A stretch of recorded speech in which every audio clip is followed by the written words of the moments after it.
Bonjour à toutes et à tous, j'espère que vous allez bien. Je suis heureuse de vous retrouver aujourd'hui dans Histoire de vie, le podcast produit par RBK Media. Et aujourd'hui, j'interviewe Julien Vigne. On l'appelle l'électron libre du stand-up à Marseille. Il a fait un virage à 360 parce qu'il a vraiment changé de carrière. Et aujourd'hui, on revient sur toute sa vie et sur ce parcours incroyable. C'est parti. Julien, ça va? Salut, ça va et toi? Et super. Ouais, tranquille. Merci d'avoir accepté Merci cette à toi, interview. avec plaisir, respect. Pour découvrir un petit peu qui tu es, qui se cache derrière cet humoriste. D'accord. Donc, on va revenir au tout début. Comment était le petit Julien? Le petit Julien, je suis toujours petit, hein, j'ai l'impression, avec le respect. J'ai 29 ans, mais non, c'est le petit Julien, comme j'essaye d'être le même que maintenant. J'ai toujours été un peu foufou, un peu marrant, un peu... Justement, le rire occupait quelle place dans ta famille? En vrai, mon père, il rigolait pas trop, tu vois, mon père était un peu sérieux quand même avec moi. Avec les autres, non, mon père, il a toujours été drôle, ça c'est vrai. Ça, je tiens à le dire parce que dans mon spectacle, je le clash un peu en mode il est dur et tout. En fait, il y a deux versions de mon père. Il y a la version quand je suis pas là et il y a la version quand je suis là. Quand je suis pas là et tout avec ses collègues et tout, c'est le pitre. C'est ça qui est fou. Mais quand c'est moi, quand je suis dans la pièce, il y a plus de... Ça, il rigole plus, genre je rigole, il lui rigole pas. Je lui parle et tout, il monte le son de la télé, j'écoute. J'essaie de lui faire des blagues, ça marche pas. Ça marche pas, jamais. Là, j'ai jamais réussi à le faire rire. Là. Non, parce que je sais pas, il veut pas, tu vois, il veut pas rentrer dans une relation amicale. Là, ça va mieux, tu vois, j'ai 30 ans, mais quand j'étais petit, quand j'étais jeune, on va dire, collège et tout, il rigolait pas trop à mes blagues. Mais ma mère, par contre, très très drôle, ma mère. Elle rigole beaucoup, et surtout, elle est très bon public, c'est-à-dire elle rigole à tout. Tu dis bonjour, elle rigole. Et ça qui est cool. Ça m'a donné de la confiance, c'est mon meilleur public, en fait, tu vois. Mais est-ce que justement, est-ce que tu étais déjà celui qui imitait? Est-ce que tu mettais des choses en scène? Ouais, oui, tu créais des spectacles dans ta chambre? Ouais. Non, j'ai toujours été un peu... Voilà, j'ai toujours aimé faire le pitre, on va dire. Avoir de l'attention, c'est surtout ça. Même je dansais, je faisais n'importe quoi, je me déguisais en fille. À la maison, je faisais n'importe quoi. Mais c'était plus pour faire rire ma mère, ma sœur, mes sœurs. T'as combien de sœurs? J'ai 2 sœurs. 2 sœurs. Mais voilà, en fait, je suis le mec du milieu aussi. C'est ça aussi. Je suis le mec au milieu, j'ai 2 sœurs. Donc, j'étais obligé de, tu vois, faire le pitre. Voilà, j'étais obligé j'étais un peu en manque d'attention aussi, tu vois. Je suis obligé, quand tu es le seul garçon au milieu, tu veux te montrer, tu veux prendre la place. Voilà, quoi. Donc, c'était plus pour attirer l'attention que... Pour faire rire. Et aussi, surtout aussi, j'étais le seul garçon de la famille. C'est-à-dire que moi, mon parrain, il a une fille. Ma tante, elle a une fille. Et nous, on a 2 filles. Donc, en fait, de la famille du côté de ma mère, j'étais le seul garçon. Donc, pour mes grands-parents, j'étais le seul garçon aussi. Donc, tu vois, mes grands-parents, ils en attendaient de moi que je devais mettre la main, je devais faire le fou, moi, je devais faire rire mes grands-parents, mes tantes, tu vois, mes sœurs et mes cousines, elles étaient plus calmes, plus... Mais pourquoi tu sentais ce besoin de devoir faire rire? Je voulais de l'attention, et après, j'étais un peu pitre aussi, j'étais un peu fou, je pense, de nature aussi. À l'école, ça se passait j'étais bien? un peu fou. À l'école, j'ai toujours été studieux, toujours eu des bonnes notes parce que voilà, j'avais la pression des parents et tout. Mais par contre, ouais, j'étais toujours viré en cours et tout, CE2, c'était mon prime, CE2 prime, Julien prime. C'est-à-dire? C'est-à-dire, j'étais viré 1 à 2 fois par jour. Mais pourquoi? Ouais. Parce que tu faisais des mises en scène? Ouais, parce que, je sais pas, non, parce que, en fait, j'intervenais, tu vois, j'étais un peu hyperactif. Voilà, c'est surtout ça. J'étais hyperactif, je faisais pas bordel en mode méchant et tout, pas du tout. Genre, mes profs, quand même, ils m'aimaient pas, mais ils étaient pas contre moi en mode j'étais le méchant, jamais été viré de collège ou quoi, je faisais pas bordel méchant. Mais j'étais dérangeant, en fait, je dérangeais le cours. Ouais, c'était juste ça. Toujours besoin d'attention. Voilà, dès qu'il y en a un qui parlait, je parlais plus fort. Et je faisais une remarque, ou je coupais, ou je me levais pour aller jeter un truc à la poubelle, sans raison, juste parce que j'avais envie d'avoir de l'attention, tu vois. Pour toi, c'est quoi qui fait que tu avais besoin d'attention comme ça? Alors, je me suis beaucoup introspection, si je peux me permettre en anglais. Je fais beaucoup d'introspection. Parce que dans le stand-up, on est obligé, comme je te disais, le stand-up, il faut aller chercher quand même profond pour savoir de quoi on peut parler et tout. Moi, je pense que bon, les humoristes ont besoin d'affection, ça paraît logique, parce que tu vois, tu vas sur scène pour avoir des applauses, tu vas sur scène pour avoir des rires, tu as besoin de validation. Après, je pense qu'on est tous, enfin, il y a je sais pas combien de milliers d'humoristes, on n'a pas tous les mêmes raisons. Je sais pas, peut-être qu'il y en a qui n'ont pas besoin d'attention, mais j'ai l'impression que quand même, c'est la base. On dit, apparemment, je me suis renseigné. Alors, soit si tu as besoin d'attention, c'est que tu n'en as pas assez eu, ou que tu en as trop eu. Eh ben moi, je réfléchis, je pense que j'ai eu les deux. C'est-à-dire que j'en ai pas assez eu de la famille, de la côté de mon père. Parce que mon père, c'est des Viettes, c'est des Asiatiques, tu vois, ils sont durs un peu. Ils sont jamais contents, enfin, ils sont exigeants, on va dire. Tu vois, c'est jamais un truc de ouf. Tu fais un truc, bon, ça va. Tu vois, tu fais. Moi, je me souviens, mon père, je sais pas, il venait me voir jouer au rugby ou quoi. Je faisais un bon match. Ouais, je fais du rugby, moi. Il venait me voir, je faisais un bon match. Je lui disais, j'ai fait un bon match. Il me disait pas oui. Il me disait, ouais, bon. Tu vois. Et en fait, il y a rien qui fout. Parce que c'est par rapport à ton père. Non, mon père, j'ai eu un manque, mais ça, c'est cool. Moi, je trouve que c'est bien d'avoir un manque d'attention, enfin, manque de validation de son père, parce que ça rend exigeant et ça te donne envie de travailler. Et après, de l'autre côté, j'ai eu les deux. Moi, comme je t'ai dit, j'ai eu les deux raisons. J'en ai pas assez là, et j'en ai eu trop du côté de ma mère. Moi, mes grands-parents, j'étais l'élu pour mes grands-parents. Ils m'ont trop donné. Moi, mes grands-parents, ils m'ont donné trop d'amour, trop de reconnaissance, j'étais le meilleur du monde, tu vois, j'étais trop fort de tout. Dès que je faisais un truc, j'étais le meilleur. Et du coup, j'ai eu les deux. Tu vois, j'avais toujours envie de ramener une bonne nouvelle à mes grands-parents pour qu'ils soient contents, une bonne note en maths, un truc comme ça. Et d'un autre côté, mon père, si j'avais 16, il me disait pourquoi tu n'as pas eu 20. Donc en fait, j'avais les deux. Et je pense que c'est ça un manque. Et après, surtout quand mes grands-parents ils sont partis, quand ils sont morts, là, j'avais encore plus envie de réussir. En fait, c'est ça aussi que je me suis dit, là, j'ai plus de cette reconnaissance chez eux, je vais la chercher ailleurs pour eux. Tu vois, c'est un peu un truc. Ouais. Moi, je pense que aussi ça a joué ça. Quand mes grands-parents sont morts, je pense que je me suis dit, il faut que j'aille chercher de la reconnaissance ailleurs, quoi. Et donc justement, on va revenir un peu sur ton parcours professionnel, parce que donc tu étais studieux, tu viens de nous le dire. Mais comment s'est construite ton orientation scolaire, puisque tu as quand même été ingénieur. Ouais. Donc raconte-nous un petit peu cette. Studieux, mais tranquille, j'étais pas. Oui, mais ingénieur quand même. Non, mais après, dans le second temps. En fait, primaire, j'étais très fort. Parce que voilà, je faisais des échecs en club et tout. Tu faisais des échecs. Ouais. Alors raconte-toi, attends, tu faisais des échecs, tu faisais du rugby. Ouais, voilà. Et autre chose? Du foot aussi. Foot. Ok, donc tu étais quand même, matheux. Hein, parce que ouais, en fait, mon père, il m'a inscrit aux échecs à 5 ans. Ah oui. Donc à 5 ans, toute la primaire. Pourquoi des échecs? Parce que c'est pour les maths et tout, tu vois. Mon père joue aux échecs aussi. Et en vrai, c'est une bonne technique. Tu sais qu'il y a des gens qui ont fait des études. Comment éduquer un génie, eh ben, il faut le mettre aux échecs à 5 ans. Genre. Bon, après, mon père, il savait pas cette étude, mais là, tu regardes, tu verras les documentaires et tout. Les échecs. Vous avez mettez vos enfants aux échecs à 5 ans. Les échecs, c'est vraiment un truc bien. Il n'y a pas de débat pour un enfant. Les échecs, c'est le top. Okay. Parce qu'en fait, tu apprends trop de trucs, tu apprends à calculer, à anticiper. C'est hyper complexe, les échecs. Tu vois, il n'y a pas d'autres jeux ou d'autres sports pour développer ton cerveau comme ça en plus de l'école. Donc, ça fait qu'après, en maths et tout, tu es plus fort. Donc, moi, j'étais fort. À l'école primaire, après collège, 6e, j'étais vraiment fort parce que tu vois, j'étais impressionné, j'étais un peu dans le truc. Et après, j'ai commencé à me dire, bon, c'est bon, on s'en fout, vas-y, on rigole. Du coup, collège, j'ai resté fort. Lycée, j'étais pas très ouf. Franchement, j'étais pas ouf. J'étais tranquille, j'étais en S quand même, mais voilà, j'avais 10, 11, 12. Et après, par contre, après le bac, là, je me suis dit, je suis allé en DUT mesures physiques parce que je pouvais pas aller trop en prépa parce que j'étais pas assez bon. Mais DUT mesures physiques, j'étais pas très bon. Enfin, j'étais normal, tu vois, 12, j'avais 12. Et après, après le DUT, tu te dis qu'est-ce que je fais en fait. Soit je vais travailler, soit je continue mes études. Et de là, moi, je dis non, mais c'est bon, là, il faut que je me prenne en main sérieux. C'est bon, j'ai pas assez travaillé dans ma vie, il faut que je souffre un peu. Du coup, je suis parti en prépa 1 an. Prépa, quand tu as fait 2 ans de DUT, tu fais une prépa, elle a 1 an et pas en 2 ans. Donc ça va, déjà, tu perds qu'1 an. Et là, j'ai fait une prépa 1 an et là, je me suis déter. Là, j'étais 3e de la classe, tout, j'étais trop chaud. Et ça fait que j'ai eu une bonne école d'ingé. Et ça fait qu'après, à l'école d'ingé, j'étais chaud. Et ça fait que c'est bon. Mais alors? J'ai fait par période, tu vois. En fait, ce qui t'intéressait, c'était bon. Enfin, en gros, tu as toujours été bon, mais quand ça t'intéressait, quand ça t'intéressait, là, tu envoyais et tu étais le meilleur. Quand j'étais déter, ouais, fallait être déter. Mais alors, du coup, c'est comme tout, hein. Si tu travailles moyenne, tu as des notes moyennes. Si tu travailles fort, tu as des notes fortes. Hein. Oui, après, je pense qu'on a des facilités aussi. Ouais. Mais ça va. Je n'étais pas non plus le meilleur. Mais alors, comment tu passes d'ingénieur à humoriste reconnu comme tu l'es aujourd'hui? Explique-nous ce virage à 360 degrés, s'il te plaît. Mais en fait, comme je t'ai dit, je pense que ça a été dans moi toute ma vie. J'ai toujours aimé faire le con, j'ai toujours été les deux. Tu vois, moi, j'ai une dualité qui toujours aujourd'hui, j'ai toujours une dualité, c'est-à-dire que j'aime faire le sgeg et tout. J'aime passer pour le con, j'aime me faire le pitre, quoi. C'est ça le mot, c'est faire le pitre. Même si je suis avec des gens et tout, on va au resto, on est 10 et je vais faire le pitre.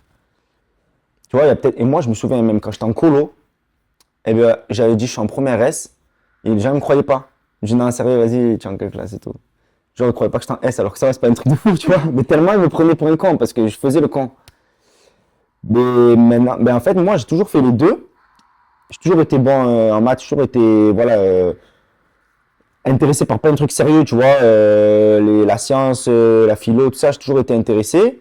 Mais d'un autre côté, j'ai été aussi intéressé par faire le pitch, être drôle, etc. J'ai toujours été passionné par le stand-up, par l'humour, les inconnus, Coluche, tout ça. J'ai toujours été passionné par ça. Je regardais tous les jours. Genre vraiment, le soir, je m'endormais avec ça quand j'étais à l'UT ou en prépa et tout. Je m'endormais avec des sketchs. Tous les J'aime soirs, trop ça, les chansons et tout. J'aime trop ça depuis toujours, tu vois, depuis vraiment toujours. Mais je me suis jamais imaginé faire ça. Voilà. Moi, c'était une passion, quoi. J'ai toujours regardé les trucs de Laurent Baffy et tout. Je les ai regardés 1000 fois. Je connaissais tout par cœur. Tout ce qui est sur YouTube d'humour, quand j'étais jeune, vraiment, je saignais tout. Et après, mais c'était un rêve au fond de moi, je pense. Parce que quand même, c'était mes idoles, entre guillemets, tu vois. Genre Laurent Baffy et tout, Coluche. Et après, j'étais dans ma carrière. Et dans ma carrière d'ingénieur, je me suis dit, quand même, c'est pas vraiment ce qui t'anime vraiment. Je me souviens que je m'étais dit une fois, mais ça, tu sais quoi, je vais te le dire, j'ai jamais dit.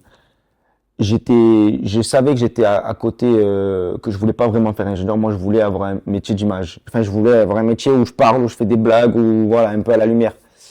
Et je vous dis, vas-y, ben, juste, peut-être, ce serait bien journaliste ou chroniqueur, ou un truc comme ça, tu vois. Et je me souviens, je suis parti, j'ai écrit une lettre à Cyril Hanouna, un truc de fou. Alors que j'étais ingénieur, hein. J'ai écrit une lettre à Cyril Hanouna, genre, comme un fou, alors que, genre, j'avais aucune capacité, rien. Et parce que je me suis dit, c'est pas ce que je veux faire, c'est mon rêve, c'est quand même autre chose. Mais j'avais pas suffisamment de couilles ou j'avais pas toqué à la porte d'un truc, bonjour, je veux faire du stand-up, ou bonjour, je veux être comédien, ou bonjour, tu vois, j'avais pas non plus ça. Je savais pas si c'était le stand-up, la comédie, chroniqueur, je savais pas ce que c'était, mais je savais que je voulais faire autre chose. Tu lui écris cette lettre. Mais il m'a jamais répondu. J'ai envoyé des messages, des textos et tout. Voilà. Non, mais j'ai fait des appels et tout, tu vois, parce que j'ai eu la chance aussi de rencontrer quelqu'un. Je l'avais vu à la plage, tac, un humoriste. À l'époque, j'avais vu un humoriste à la plage. Je lui demande est-ce qu'il a des contacts, etc. Il me donne le numéro, tac, tac, de Cyril Hanouna et tout. Mais personne ne m'a jamais répondu au final. Mais c'était juste que j'avais quand même l'idée derrière la tête. Et au final, je travaille. Après, entre deux tafs, mais ça, je raconte dans le spectacle par contre. Entre deux travails, entre deux CDI, je prends 3 mois de vacances. Et je pars en vacances au Kenya, au Pérou. Et j'avais un autre mois où j'avais rien à faire, c'était décembre. Et là, je rencontre un ami d'enfance des échecs, qui était en club d'échecs avec moi, et qui me dit, j'ouvre le garage comédie. Et moi, je l'avais pas vu depuis 10 ans, ce mec. Et je dis, ben, vas-y, je viens avec toi, j'ai rien à faire pendant un mois, tu vois, j'étais entre deux CDI, donc vas-y, je regarde, je fais l'accueil, la régie, je t'aide, c'était un nouveau projet, tu vois. Je dis, vas-y, je t'aide, je suis dans l'ambiance, je rigole et tout. Et un jour, il me dit, bah, vas-y, fais ta première scène, on rigole. Je fais ma première scène, on rigole, et après, j'ai trop kiffé, et après, petit à petit, tac, tac, tac, et au final, après, j'ai quitté mon taf. Mais c'était le destin, hein. Mais le destin, j'ai compris mon destin, en fait. C'est pas un truc que je dis, ah, c'est nouveau, non. Après, je dis, ah, mais c'est pas nouveau, c'est un truc que j'ai depuis que je suis petit. Et là, d'un coup, ça ressort. Bam, ça tombe bien. En fait, je me dis, le destin, il est bien fait. Moi, je crois en Dieu et tout, donc je me dis, ah, c'est ça que tu as voulu me faire faire. En fait, tu m'as fait faire les études et tout. Ok, là, après, tu m'as fait faire ça. Après, ah, c'est bon, j'ai compris. Tu vois? Et la première fois que tu es monté sur scène, qu'est-ce que tu as ressenti? Qu'est-ce que tu avais créé? Après, non, c'était dur, hein. Parce attention. Oui, mais explique-nous justement. La première fois que tu es monté sur scène, du coup, ton ami te dit, vas-y, fais. Non, après, il y a eu de l'écriture avant quand même. Il m'a dit, vas-y demain, il m'a dit, vas-y dans un mois. Alors, raconte-nous. Ben, il m'a dit, je fais ta première scène. Moi, j'étais en vacances et tout. J'ai dit, ben, vas-y, on met une date, fin décembre, tac. Mais j'avais un mois pour me préparer, hein. J'ai écrit des trucs, je lui montrais et tout. Il me disait, ouais, peut-être, on va voir, fais ça. On avait une classe aussi. Je suis rentré je me suis incrusté dans la classe qu'il y avait des gens qui apprenaient le stand-up. Mais moi, je devais pas rester parce que je devais partir, moi, après. Je devais signer, mais je savais signer en Suisse. Moi, je devais travailler en Suisse. Je travaillais à Paris. Je devais aller en Suisse. Là, c'était un mois, genre, juste, j'avais 3 mois de vacances. D'accord. Donc, je me suis incrusté dans leur salle de cours, mais je devais me tailler, moi, après, tu vois. Et juste, j'étais avec eux et tout. Et après, j'ai écrit mon texte comme tout le monde, mais sauf qu'eux, ils ont joué. Moi, je devais faire une scène et me tailler. Et en fait, au final, je suis pas parti. Au final, bon, la première scène, c'était très dur, attention, hein. C'est pas genre, j'ai fait ma première scène, d'un coup, j'étais trop fort, elle dit, ouais, vas-y, fais ça de ta vie, pas du tout. C'était l'enfer. Les 10 premières scènes, c'est trop dur. Tu galères, mais j'aimais bien la dynamique, en fait. J'aimais bien le délire, qu'on était tous ensemble, qu'on rigolait, j'étais à ma place, tu vois. Le soir, après le travail, tu viens là, tu rigoles et tout. C'était trop bien. J'avais trouvé des gens comme moi et tout, et c'était trop bien. Et du coup, je me suis dit, bah, vas-y, je vais pas aller en Suisse. Mais je vais trouver un taf à Marseille alimentaire, quoi. J'étais ingénieur à la CMA-CGM. Pendant 7 mois, je faisais 9h, 17h, 18h. Et après, j'allais au Comedy Club. Et après, au bout de 7 mois de ça, cette situation un peu, j'ai arrêté CMA. Mais au début, c'était en mode, je suis à ma place, j'aime bien ce délire et tout. Vas-y, on verra où ça nous mène. Mais j'étais pas en mode, tu vois, comme je t'ai dit, c'est le destin petit à petit. Mais petit à petit, j'ai compris. J'ai pas compris du jour au lendemain comme ça, première scène. Tu vois, ça c'est un peu romancé. Si je dis que première scène, j'ai compris ma vie, j'ai dit, ouais, je fais rire les gens. Non, première scène, je fais rire 2-3 personnes, les autres ils rigolent pas. Et toi, tu te dis, bon, c'est pas ouf, mais vas-y, on Alors verra la justement, deuxième. quand tout vacille, Ça, quand tu te poses plein de questions, quand c'est dur, comment tu as fait pour passer ces difficultés et justement persévérer et réussir? au début, c'est dur, mais même maintenant, il y a des choses qui sont dures, hein. Attention, très dur même, hein. Mais en fait, après, moi, j'étais rigoureux. Moi, j'avais le délire prépa, tu sais. Genre, comme on était en cours et tout, on était en mode, on avait un groupe et tout. Tu vois, moi, j'étais en mode des compétitions un peu, genre, tu vois, tu joues sur scène et au début, tu es en mode qui c'est qui fait rire plus. Tu vois, tu es un peu comme ça aussi. Moi, j'avais la force d'être rigoureux, de travailler. Je travaillais beaucoup. J'étais en mode, ok, pour l'instant, j'étais pas du tout dans le meilleur, moi, au début. Tu sais, quand tu es début, tu as tous les anciens, ils sont là depuis 3 ans et tout, ils sont forts. Toi, tu es pas bon, tu es pas bon. Toi, tu es nul et tout. Mais moi, tu vois, j'avais la mentale. Je me disais, j'ai pris ça comme quand j'étais en prépa ou comme un sport, quoi. Je me dis, c'est bon, ils savent pas, mais moi, je vais niquer dans pas longtemps. Je vais travailler plus qu'eux et tout. J'étais déter, tu vois. Je travaillais. Après, je commençais à être bon. Mais même quand tu es bon, il y a des moments, tu es nul, en fait. Vraiment, tu bides chaud. Vraiment, tu bides fort. Le stand-up, c'est dur, hein. Le stand-up, tu crois que c'est drôle et tout, mais des fois, c'est pas drôle, hein. Des fois, nous, on allait dans des villes, on faisait 2 heures de voiture, on allait bider, après on revenait. C'était l'enfer au début. Mais j'avais toujours un mental, moi. Je me suis toujours dit, c'est le début, il faut accepter, il faut, tu sais, trust the process, là, je sais pas quoi, là, accepter le process. Moi, je savais que le début, c'était comme ça. Tu vois, et des fois, il faut galérer sa race. Et juste, je l'ai accepté. Comme en prépa, où tu travailles beaucoup pendant 1 an, et après, tu es content que tu es en école d'ingé. Moi, je savais que pendant 1 an, 2 ans, ça allait trop dur. Mais c'est le jeu. En fait, il faut accepter d'être nul. Voilà. Moi, c'est ça que je dis, c'est que ceux qui commencent et tout, je leur dis, oh, vous êtes chaud, vous avez 3 ans devant vous ou pas? Parce que sinon, ça sert à rien. Parce que là, il faut que tu acceptes d'être nul pendant 1 an minimum. En fait, il faut accepter d'être nul à chier, mais tu te dis, c'est OK, tout le monde est nul au début, tu vois. C'est comme tout, tu commences le paddle maintenant, tu vas être nul. Après, dans 1 an, tu vas être fort. En fait, il faut accepter d'être nul au début, c'est tout. Moi, je l'ai accepté. Est-ce que tu avais des peurs? Tu en as encore? Des peurs, tu as peur de bider, ça c'est ça, c'est une vraie peur. Tu as peur du public au début parce que tu te dis, bon, s'ils rigolent pas, je suis dans la merde. Après, peur de stagner, moi, maintenant, aujourd'hui. Ça a changé. Maintenant, j'ai la peur de stagner.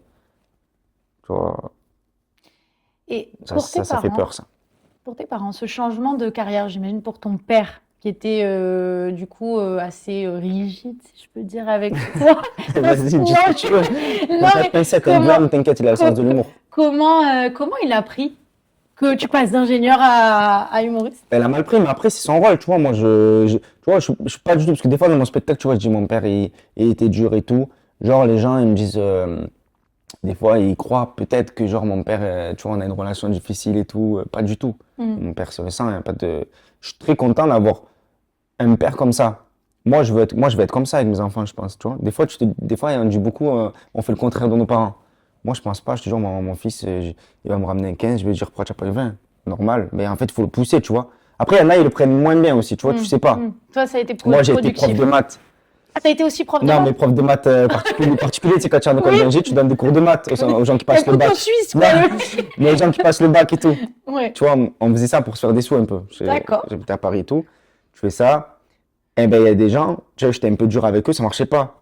J'ai Ouais. capté ça. Et il y a des gens, ça marchait. Et des gens, je dis, non, mais sérieux, tu comprends pas ça et tout. Tu vois, tu les fais un peu en mode de, ils aiment pas. Il y a des gens, ils aiment bien. Donc, tu vois, ça, je sais pas. Mais en tout cas, moi, ça m'a pas gêné d'avoir un père comme ça. Au contraire. Et ouais, il a mal pris, mais normal, tu vois. Moi, j'en attendais pas moins. Mais ma mère aussi, hein. Ma mère qui est très gentille, très poussive, elle me pousse et genre, elle croit en moi et tout, je suis le meilleur et tout. Même ma mère, elle a pas aimé. Bon, après, tu connais les mères, elles te disent ton père, elle dit ton père, moi. Elle dit ton père, il est pas content. Et toi aussi, tu es pas content, dis-le parce que toujours elle disait de ton père, tu sais. Ah, ton père, il n'a pas compris pourquoi tu es parti d'ingénieur. Mais toi aussi, tu n'as pas compris.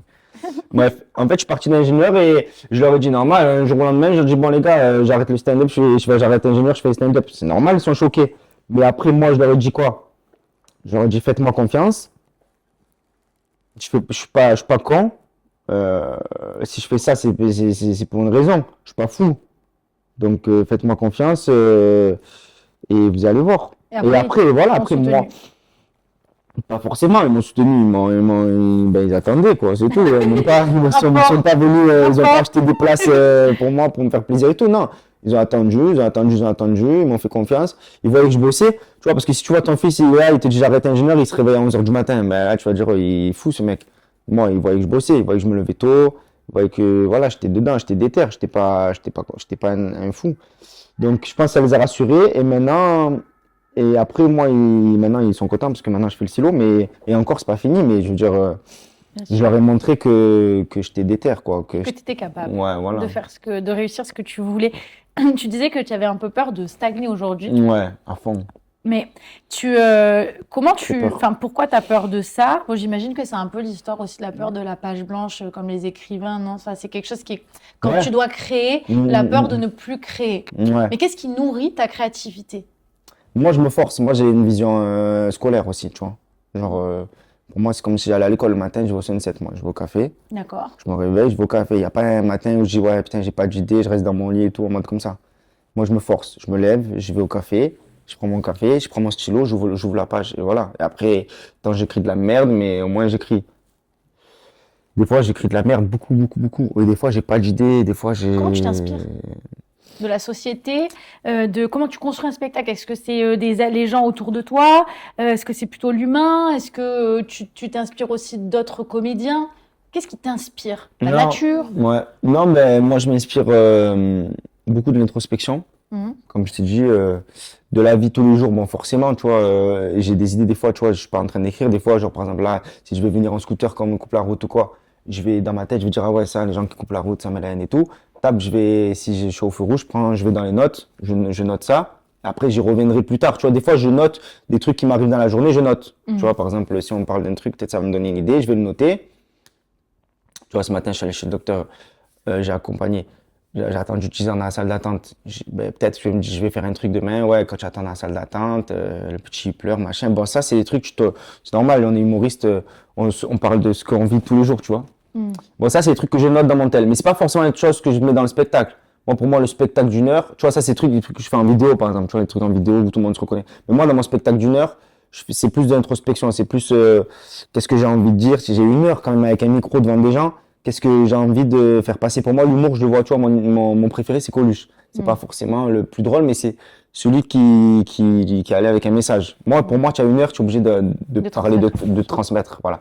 De parler de toi, que les gens, ils partent avec un bout de toi. Ils partent avec ce que tu avais envie de leur dire, quoi. Moi, quand j'ai une heure, je vous dis quelque chose. Bon, forcément, il y a des blagues, sinon c'est chiant. Mais je leur dis quelque chose. Alors moi, je cherche dans moi. Moi, mon spectacle, j'ai compris que... Qui s'appelle Couronne, d'ailleurs, que tu joues le 15 mars au Silo, pour les Marseillais. Voilà, c'est ça. Mon spectacle, moi, le message, c'est de s'écouter, tu vois, de comprendre son destin. Moi, je l'ai compris. Je crois l'avoir compris. Et je parle toute ma vie que voilà, mes parents ils m'ont mis la pression pour l'école et tout, que je suis devenu ingénieur pour eux, pour plein de raisons. Et après, j'ai compris qu'après, je me suis dit, bon, c'est peut-être pas pour moi. Je vais chercher dans mon enfance qu'est-ce qui est pour moi, qu'est-ce que j'ai toujours voulu faire. J'ai toujours voulu faire le pitre et tout. Et voilà, et après, au final, je suis tombé sur le stand-up. Ça me permet de révéler l'enfant que j'étais, de comprendre pourquoi je n'étais pas si à ma place, etc. C'est bon, alors c'est moi, j'ai compris. Non, pas du tout. De pas te sentir à ta place? Non, pas du tout. Non. Moi, j'étais... non, mais je pense que, tu vois, j'étais heureux dans tous les cas. Tu vois, quand j'étais ingénieur, j'étais heureux. Ben, ça va, j'étais pas en mode, je veux pas être métier compliqué. Mais c'est assez radical, ingénieur, humoriste, tu vois. Ouais, non, mais je sentais que c'était pas ma place, mais par contre, c'était pas non plus l'enfer. C'était pas l'enfer, tu vois, j'étais ingénieur, j'étais bien, j'étais fier, j'étais content. Rigide. Tu vois ce que je veux dire? Ouais. Non, mais après, non, moi, j'ai toujours rigolé. Hein. Moi, j'avais tu vois, c'était pas, attention, j'avais pas un chef qui me parlait comme ça et tout, genre, tranquille. Moi, j'ai toujours mis la bonne ambiance. Dans tous mes tafs d'ingénieur, c'était bon délire. Hein. Enfin, moi, en tout cas, j'ai imposé le truc. Hein. Moi, je faisais toujours bordel, j'ai toujours été comme ça. Dans mes cours, enfin, On est beaucoup, tu vois, en ingénieur, tu te fais des potes. Moi, je savais que voilà, j'étais le pote qui faisait bordel, tu vois. Mais, Quoi, couronne? Eh ben, couronne, c'est par rapport aux échecs. Moi, j'ai un fil rouge sur les échecs dans mon spectacle. En gros, tu vois, le spectacle, je l'ai réfléchi en mode disserte un peu, tu vois. Genre, au début, je dis qu'on est un pion et que si tu avances dans les cases, tu peux aller jusqu'à la dernière case avec ton pion. C'est le but du pion, c'est d'aller jusqu'au bout. Et si tu vas au bout, tu peux te transformer ton pion en n'importe quelle pièce de l'échiquier, je sais pas si tu connais. Non. Ton pion, si tu l'amènes à la dernière case, hop, promotion, ça s'appelle, tu le transformes en n'importe quelle pièce. Tu peux prendre un cavalier, un fou, une tour, une dame. Et nous, on dit, et nous, tout le monde, du coup, quand ton pion, tu dois l'amener à la dame, parce que la dame, c'est la meilleure pièce. Si ton pion, tu l'amènes à la dernière case, tu le changes en dame, c'est incroyable.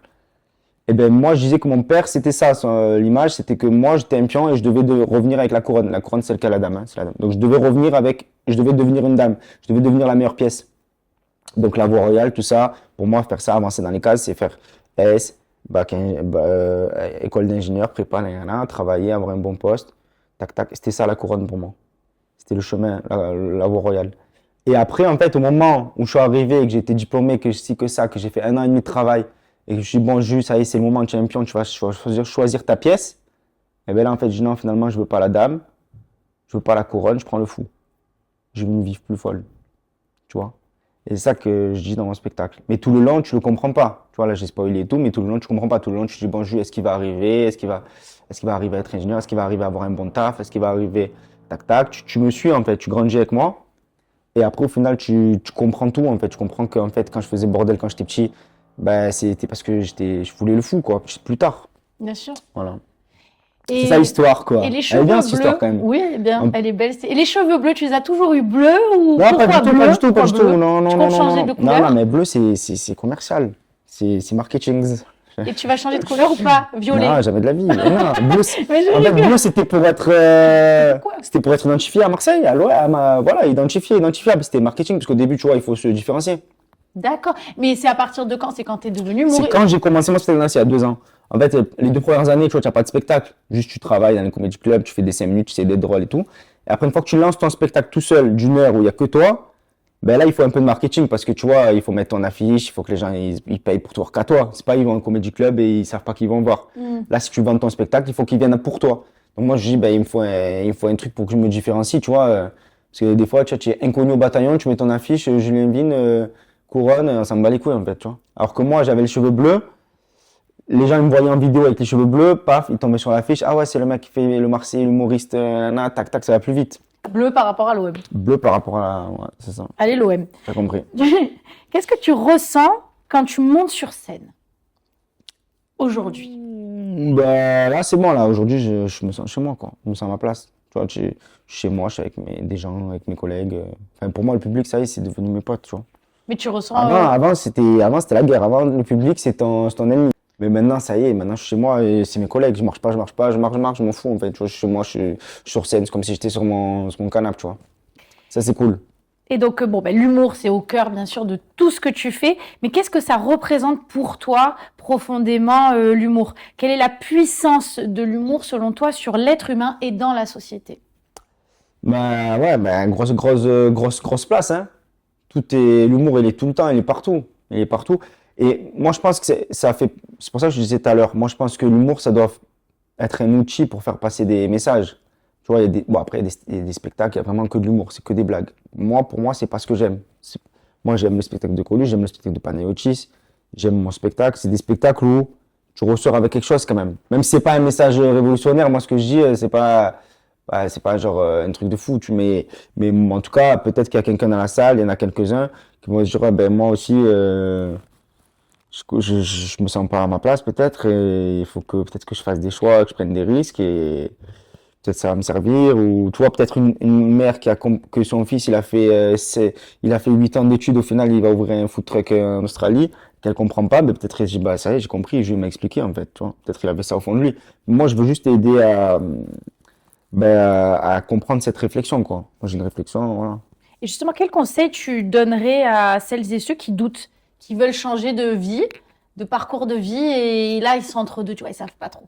Qu'est-ce que tu voudrais leur dire? Après, moi, je veux pas les influencer parce que Mais selon toi. c'est Non, mais jamais. avec ton cœur. Ouais. Non, mais parce que c'est toujours compliqué parce que tu vois, j'ai commencé à écrire sur ça aussi parce que Des fois, on me demande et tout. Moi, mon spectacle, c'est justement prendre des risques et tout, parce que moi, je suis comme ça.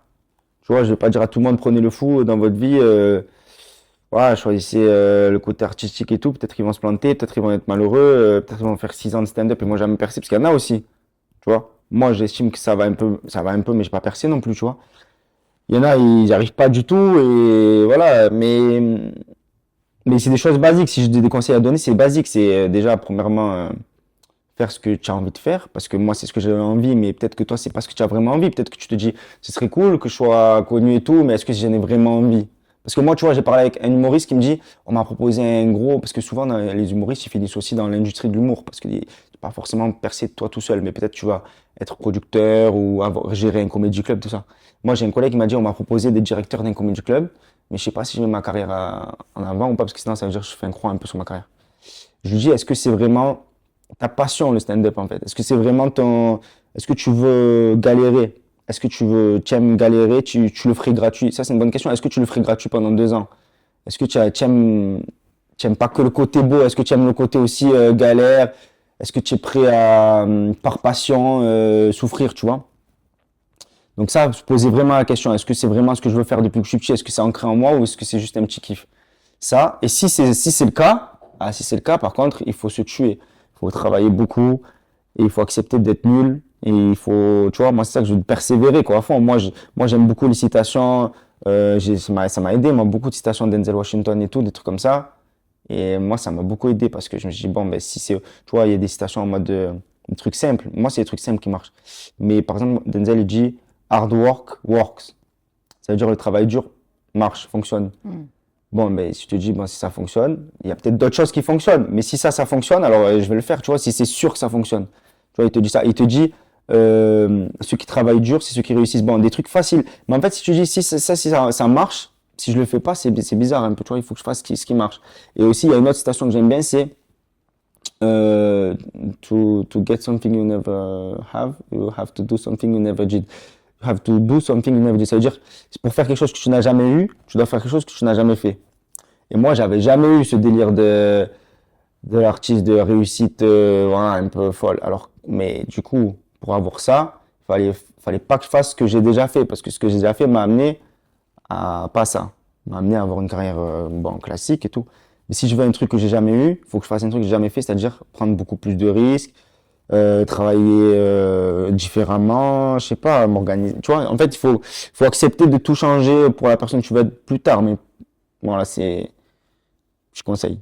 Allez voir Denzel Washington. Non, mais c'est hyper intéressant. Les discours qu'il fait aux étudiants quand ils sont diplômés, c'est incroyable ça. Non, mais c'est hyper intéressant. Et de quoi tu es le plus fier aujourd'hui?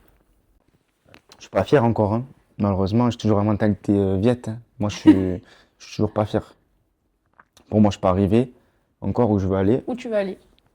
Je veux aller tout en haut, le Monte Chico et tout ce qu'il y a dedans, comme dirait Tony Montana. Mais non, mais je veux plus. Je veux faire des grandes salles de partout en France. Parce que là, pour l'instant, je suis connu localement, quoi. C'est déjà, c'est déjà bien, mais voilà. Je suis vraiment très très heureuse et honorée de pouvoir t'interviewer. Ben, ça me fait plaisir. Moi, je suis très content d'être connu à Marseille, tu vois. Donc, c'est une belle étape. Mais pour moi, c'est pas l'étape finale. Parce que tu vois, des salles comme ça, de 1700 places, comme je fais au Silo, je la fais qu'à Marseille. Quand je vais à Strasbourg, je fais 30 places. Quand je vais à Nantes, je fais 30 places. Tu vois, c'est ça qui est chaud. Et aujourd'hui encore, j'ai pas réussi total. J'ai pas réussi de partout. J'ai pas réussi dans les villes. Genre à Marseille, ok. Oui, je suis fier de remplir une salle à Marseille de 1700 places. Je suis fier de tout le monde parce que j'ai beaucoup d'amour. Moi, je suis content. Ouais, je suis fier de ça, on va dire. Allez, s'il faut répondre. Et après, je répondrai à ce pourquoi je suis pas content. Mais ce pourquoi je suis fier, c'est l'amour des gens parce que j'ai l'impression que tout le monde m'aime bien. Ça, c'est quand même fort. C'est pas forcément que les gens, ils jouent les drôles et tout. Ça, je m'en fous, à la limite. Mais que joue, c'est un mec sympa et tout. Ça, j'aime bien, tu vois. Genre, tous les gens dans la rue qui me parlent, ils me disent pas forcément tu me tues de rire. Bon, ça c'est sympa, mais j'aime bien ceux qui me disent pour ta personne. Voilà, ils me disent merci, bon message et tout ça. Moi j'aime bien ça. Ça, je suis content. Et qu'est-ce que selon toi, tu dois améliorer pour justement pour atteindre tes objectifs? Du coup, tu veux, en fait, c'est le national, l'international. Ouais, le national. Ouais, le national parce que je t'ai dit en fait. Valois, international. Ouais, je m'en fous. Non, après, moi ça va, j'ai pas ça. Peut-être que plus tard, tu vois. Peut-être que. Attends, à un moment donné. Voilà. Mais moi vraiment, ce qui me fait chier, c'est encore aujourd'hui, c'est que je galère beaucoup encore. Tu vois, les gens ne savent pas, mais quand tu vas en tournée dans le Nord, il n'y a personne qui vient. Moi, j'ai fait des dates devant 15 personnes et tout. Les gens ne savent pas parce qu'ils croient que je remplis 1700 à Marseille, mais à Bruxelles, je joue devant 15. 15, ça fait mal, hein. Et comment tu passes cette épreuve difficile? Ouais, ça, Tu c'est pleures? dur, hein. Non, non, je pleure pas, mais C'est douloureux, moi, quoi. T'as pas en envie fait, d'abandonner à ce moi, moment-là? non, moi, en fait, ça fait mal à l'ego parce que tu te dis, bon, voilà, comment il n'y a que 15 personnes dans ma salle, tu vois. Et tu es dégoûté par rapport aux autres artistes, parce que les autres artistes, ils font des tournées et remplissent. Toi, tu fais des tournées, tu remplis pas. Toi, tu te dis, oh, comment il meurt que moi. Ça fait un peu mal à l'ego. Ça fait mal à l'argent aussi, parce que tu perds de l'argent, tu vois. Mais ça me fait pas mal, parce que moi, comme je t'ai dit, je le vois au long terme, je le vois au délire où il faut souffrir pour moi. Pour moi, il faut galérer, il faut kiffer galérer. Moi, je trouve que ça, c'est la clé, c'est de kiffer galérer. Moi, je sais que, tu vois, par exemple, moi quand j'avais des mauvaises notes en prépa, je les mettais dans ma chambre, je les mettais à pâte à fixe sur le mur. En mode, j'étais fier. Enfin, je sais pas, j'étais fier, mais j'ai dit, ben ça, ce 6 sur 20 là, Ben, je vais avoir. c'est un mauvais souvenir. Mais c'est un souvenir, mais j'aurais plus, ça se finit. Donc moi, en fait, je suis content de me dire, ben, j'ai galéré, je suis content même, tu vois, de me dire, une fois, tu vois, je suis fier de dire, une fois, je jouais dans 4, moi. Une fois, je suis allé à Lyon, il y avait 4 personnes, mais c'était pas aujourd'hui, mais c'était longtemps. Mais tu vois, d'aller jouer, moi, à Bruxelles, la veille, je savais, en plus, ça, le pire, c'est que moi, je suis pas en prod et tout. La veille, j'ai demandé à combien de raisins, on m'a dit 9. C'est chaud quand même. Mais moi, tu vois, on m'a dit, pourquoi tu vas et tout, reste là, tu vas prendre l'avion et tout. J'ai dit non, moi, je veux galérer, tu vois, je veux aller jouer devant 10. Comme ça, paf, ça, c'est un souvenir. Et dans 5 ans, je serai trop content d'avoir ce souvenir. Je veux dire, ben voilà, maintenant, voilà, tu vois. Mais je veux arriver à ce 5 ans, parce que s'il n'existe pas ce 5 ans, je veux dire, ben en fait, j'ai fait que 15. Et genre, je vais pas arriver à. Ce sera pas un souvenir, ce sera vraiment le résultat.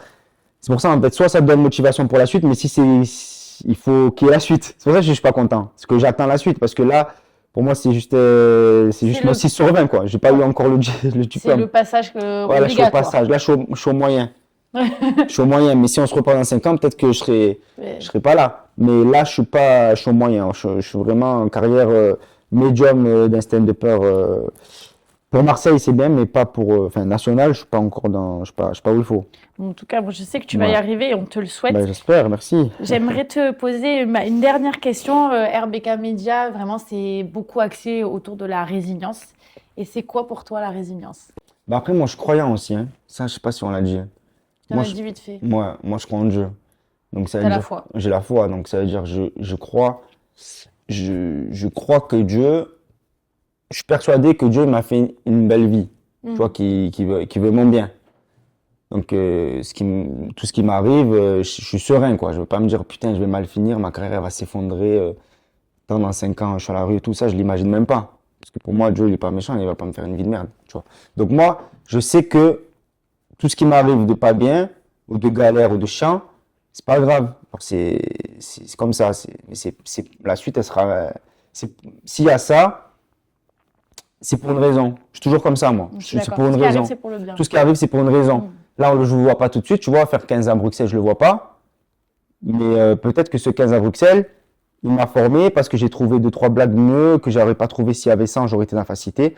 J'ai trouvé 2-3 tournures mieux que je vais m'en servir pour après. Tu vois, je suis toujours comme ça. Tout ce qui m'arrive, c'est peut-être un truc bien pour la suite. Tu vois, imagine, je sais pas, je me trompe de route ou quoi en scooter, je perds une demi-heure. Des fois, tu vois, tu loupes la sortie sur l'autoroute. Ben moi, je suis toujours dans ma tête. Je me dis quoi? Je me dis, ouais, ben peut-être que si j'avais pris la bonne route, j'aurais fait un accident. Je pense pareil. Des trucs comme ça, tu vois. À chaque fois, je me dis, c'est toujours, c'est pour le bien, tu vois. Je me trouve des excuses, des trucs. Optimiste. Ouais, je suis optimiste, ouais, c'est ça. Et Mais donc, la résilience, définition? la résilience, selon moi, c'est de trouver une raison à chaque échec. Et maths. Non, pas et maths, mais tu as compris. Mais oui, mais repars sur le... Échec ou souffrance, hein, Mais- attention. Ça peut être C'est quoi qui t'a un décès, inspiré par exemple. C'est quoi qui t'a inspiré? Alors, ce qui a changé ma vie, je conseille à tous les auditeurs, c'est d'aller écouter Denzel Washington, discours pour les jeunes diplômés. Je sais plus comment on appelle ça en anglais, c'est un nom. Ils font ça dans toutes les universités des États-Unis. À chaque remise des diplômes, ils invitent une star et elle fait un discours. Il y a eu Federer, il y a eu, je sais pas moi, tout, le mec d'Apple, le mec de tous, ils font des discours. Et Denzel, il en a fait un incroyable. Et moi, ça a changé ma vie, ce truc. Parce qu'en fait, moi, je l'écoutais, j'aimais toujours aimé, tu vois, les trucs de citation, les discours, les trucs, les débats politiques, j'ai toujours été adoré ça. Et quand j'étais en école d'ingé ou quand j'étais en prépa ou quand j'étais même au lycée, j'écoutais ça. J'écoutais le truc de Denzel tout le temps, tout en boucle, j'aimais trop. Il y a plein de punchs, en fait, dans ta vie, comme ça dure 20 minutes. Il y a des punchs que tu prends à chaque moment de ta vie. Tu vois, hard work works, ça, je l'ai pris, je t'en prépa. J'ai dit, il faut que je travaille parce que ça marche. Bam, je l'ai pris. Il y a des trucs que je comprenais pas. Par exemple, il y a des trucs pour faire quelque chose que tu n'as jamais fait, pour avoir quelque chose que tu n'as jamais eu, il faut faire quelque chose que tu n'as jamais fait. Ça, je l'ai eu en prépa aussi parce que j'avais jamais autant travaillé dans ma vie. Et je voulais avoir des bonnes notes. J'ai dit, vas-y, il faut que je travaille, le matin, le soir, jusqu'à minuit et tout, que ça, je l'ai jamais fait, vas-y, je le fais. Par contre, il y a des phrases que je comprends que plus tard. Et moi, il y en a beaucoup que j'ai compris que plus tard. Et je vais t'en chercher, là, que j'ai compris récemment, par exemple. Là, par exemple, là, récemment, c'est Don't confuse movement with progress. Celle-là, c'est ce que tu disais sur le délire de stagner. Faut pas confondre mouvement et progrès. Il y a aussi, il y en a plein, mais vraiment, il y a que des punchs tout le long. Tu te dis, bon, ça, je l'apprends, ça, je l'apprends pas, Il y en a une qui dit, imagine, tu es sur ton lit de mort. Il dit ça, il dit, imagine, tu es sur ton lit de mort et il y a plein d'anges qui viennent te voir, des anges, et chaque ange représente un talent que tu avais. Genre talent, l'humour, machin et tout. Et ils viennent te voir et te disent, on est venu dans ton corps parce qu'on pensait que tu allais nous faire vivre en fait. Mais tu nous as pas fait vivre. Et après il te dit, combien de fantômes tu auras le jour de ton enterrement. Ça c'est hard. Parce que, par exemple, moi le fantôme foufou truc, je l'aurais pas utilisé si j'avais été qu'ingénieur. Genre à la fin de ma vie, il m'a dit, pourquoi tu m'as pas utilisé? Au début je suis venu dans ta vie et tout, j'avais confiance en toi, tu m'as pas utilisé, tu vois. Bam, celui-là. Après, tu as l'autre, celui de, je sais pas moi. Tu peux avoir plein de fantômes, plein de petits talents, tu vois, je sais pas. Et celui-là, il m'a choqué, celui-là. Il y en a plein, en fait, ce discours. Tu vois, là, je le raconte, je te crois que c'est à moi. C'est pas à moi, c'est à Denzel. Allez voir Denzel. Ok. Tu ressens quoi quand on te reconnaît dans la rue? Puisqu'on te reconnaît. Ouais. Franchement, non, tous les jours. Photos et tout. Mais c'est trop bien, moi, je suis trop content. Hein. Tu vois, je sais pas, peut-être Gad Elmaleh, il en a marre, parce que lui, vraiment, c'est. Mais moi, je suis trop content. Moi, ça y est, Comme je te dis, en plus, les gens, ils sont gentils avec moi. C'est toujours des gens trop gentils. Ouais, on t'adore, on a l'impression que tu es mon ami, parce qu'ils me voient tous les jours. Moi, c'est ça que je veux aussi, c'est ce que je recherche. Moi, il n'y a pas un jour où je mets pas une story. Mais parce que je veux toujours entretenir la relation que j'ai avec les gens. Je suis proche des gens, j'ai envie qu'on soit potes, que les gens, ils aient l'impression que je suis comme eux, tu vois, mais qu'ils aient l'impression que je suis leur pote. Moi, j'aime bien cette proximité, donc j'aime trop. Moi, quand on me reconnaît, je suis content. C'est ce que je veux. Enfin, c'est ce que je veux. Non, mais si on me dit qu'on m'aime bien, pourquoi je suis content, tu vois. Si on me dit ça, je m'en fous. Mais si tu me dis, franchement, j'aime bien ce que tu fais et tout, continue, tu vois, la force, ben, ça fait plaisir, ça m'encourage. Et du coup, ouais, ça doit faire quelque chose quand même quand on s'arrête dans la rue, tu vois, ça doit faire un truc. De fou. Et après même, quand tu vas faire tes courses ou des trucs comme ça, ce qui est pire, c'est les messages des fois. Il y a des messages ils font vraiment du bien. Des messages qui te disent que tu les as aidés dans la vie et tout, c'est ça le but. Moi, pour moi, c'est ça, c'est d'aider les gens. Donc là, des fois, on te dit, ouais, tu m'as aidé, ça m'a fait ouvrir les yeux, là, ou j'étais malheureux, je sortais pas, mon mec m'a quitté, j'avais pris 2 places. Au final, dernier moment, je me suis dit, bon, vas-y, je vais quand même y aller. Au final, maintenant, ça n'a jamais été aussi content depuis 3 mois, je sais pas, des trucs comme ça, tu vois. Il y a plein de trucs comme ça. Ça fait trop plaisir, tu vois. Ou même des fois, moi, j'ai ça aussi parce que comme dans mon spectacle, je parle d'argent aux gens, des fois, je fais un peu le pasteur parce qu'il y a des gens qui me disent, ouais, moi, j'ai fait un reni, je vais jamais à l'église et tout, je crois pas en Dieu et tout, et tu m'as redonné envie d'avoir la foi et tout, ça tue, ça. Parce que moi, j'en parle, mais je parle pour moi. Je dis pas aux gens, les gars, soyez chrétiens et tout, ou je sais pas, soyez religieux. Tu vois pas la messe de dimanche, là? Si, on me voit tout le dimanche à la messe. C'est vrai? Bien sûr. Les gens, ils me voient là-bas. Enfin, j'ai cheveux bleus, je suis au premier rang, donc on me voit. C'est vrai, tu vas à la messe? Ouais, je vais à la messe tout le dimanche. Génial. Mais tu vois, ça, je le dis dans le spectacle. Mais je dis pas aller à la messe tout le dimanche. Je dis, moi, j'y vais, ça m'a aidé quand je priais pour avoir des bonnes notes et tout. Bon, je parle de moi, je parle de mon truc. Et des fois, les gens, ils disent, ah, c'est vrai, franchement, pourquoi pas y aller une fois et tout. Genre, ça me fait plaisir aussi. Pas forcément de mettre dans la religion, mais de mettre les gens, voilà, de donner des bons messages. Parce que quoi qu'il arrive, c'est un bon message. Bien sûr. Un message plutôt positif. Voilà, c'est tout. Merci beaucoup, Julien. Est-ce que tu veux dire quelque chose? Merci aussi. Mais des fois, on te reconnaît pour. Des fois, c'est nul. Hein. Des fois, on te dit de la merde. Hein. Ça, c'est vrai, mais bon, je vais pas le dire là. Je vais pas faire. Je sais pas. Ah ouais. Ben, je veux pas faire le non, gris. ouais. Mais c'est vrai que des fois, on te dit de la merde. Hein. Des fois, on te dit, ah, vas-y, s'il te plaît. Vas-y, fais une vidéo pour je sais pas qui. Bon, ça au début c'est sympa, mais des fois c'est chiant aussi. On te dit, vas-y, dis pour des bains. Ça c'est chaud ça. Tous les jours on me dit ça. Fais une vidéo pour sa cousine, je sais pas quoi, dis pour des bains, dis pour des bains. Je dois faire un pour des bains. C'est ma mimique. Ah oui, d'accord. Ah oui, donc du coup, Mais des fois, j'ai pas envie de faire pour des mains comme ça. J'ai juste envie de. Donc ça, c'est chiant. Mais après, tranquille, c'est pas chiant. C'est un grand mot. Hein. Ça, Ouais. En fait, je me dis, lui, il est chiant, cette Ouais. personne-là. Mais la personne qui va voir la vidéo, elle va être contente. Oui, oui, Alors, c'est ce c'est que pour tu elle vas que je fais. produire, quoi, ouais. C'est pas pour lui. C'est l'effet Mais que c'est pour la tu- personne qui voit la vidéo. Après, je peux, voilà, ça dépend des moments, tu vois, mais tranquille, ça fait trop plaisir. Moi, vraiment, il n'y a jamais un moment où ça m'a saoulé. Au contraire, moi, je recherche ça, je suis content, je suis très content, quoi. Bah, sinon, j'aurais pas fait cheveux bleus. Non, mais c'est vrai, mais après, parce que à terme, j'aimerais bien qu'on me dise plus pour demain, parce que voilà, ça a été un outil, mais bon, c'est pas parce que je suis. Mais après, bon, j'imagine que tout, c'est un Bengouz, c'est tout cher. Moi, je le vois, je connais bien Bengouz. Lui, c'est chiant pour le coup. Moi, c'est pas chiant. Moi, vraiment, c'est tranquille. C'est 3 fois par jour. Bengouz, c'est un truc de fou. Ah ouais. Ah ouais, lui, c'est Paga aussi. Moi, c'est mon ami Paga. Et Bengouz et Paga, tu vois, je peux le dire, c'est des gens, ils refusent jamais. Ça, c'est un truc de fou. Jamais, jamais ils ont refusé une photo, alors que des fois, ils arrivent par centaines, les gens. Je te jure, tu vas à un événement avec eux, il y a des gens, ils font la queue pendant. Ah, s'il te plaît, s'il te plaît, s'il te plaît, s'il te plaît. Tac. Et ils prennent, ils font, ils prennent, ils font. Moi, je suis pas encore à ce niveau. Hein. Je suis pas du tout au niveau mécanique. Moi, c'est un par un, ça va et tout. Mais je te jure, moi, je suis allé au stade avec Bengouz et Paga. Ils sont là, et tous, ils passent le téléphone. Ah, vas-y, dis ça pour ma cousine. Ah, oh, comment elle s'appelle? Ils font ça, genre robot, téléphone, comment elle s'appelle? Tac. Et c'est un Ouais. truc de fou. Moi, ça va, je suis pas arrivé là. Et j'espère que je vais pas en arriver là. Enfin, voilà, tu vois, moi. Bah écoute, merci beaucoup, Julien. Est-ce que tu veux dire un Eh ben, truc? merci à vous. Tu veux dire quelque chose, toi? Tu as quelque chose à dire à nos auditeurs et J'ai assez auditrices? parlé, je pense, mais. Allez, l'OM. Ouais. On y croit. Ouais, on y croit, surtout en ce moment compliqué, hein, c'est un On y moment croit, très l'OM. compliqué. Non, l'Olympique magnifique, mais après, non, bah, écoutez, suivez-moi, donnez-moi la Sephora aux Marseillais, d'ailleurs, donnez la Sephora à Rebecca. Voilà, faut qu'on cède entre Marseillais, voilà, si je peux me permettre, parce que il n'y a pas beaucoup des Marseillais tout en haut, malheureusement. À C'est part vrai. Zizou, C'est vrai. Mais toi, tu vas être bientôt tout en haut. j'espère, si je veux. Merci.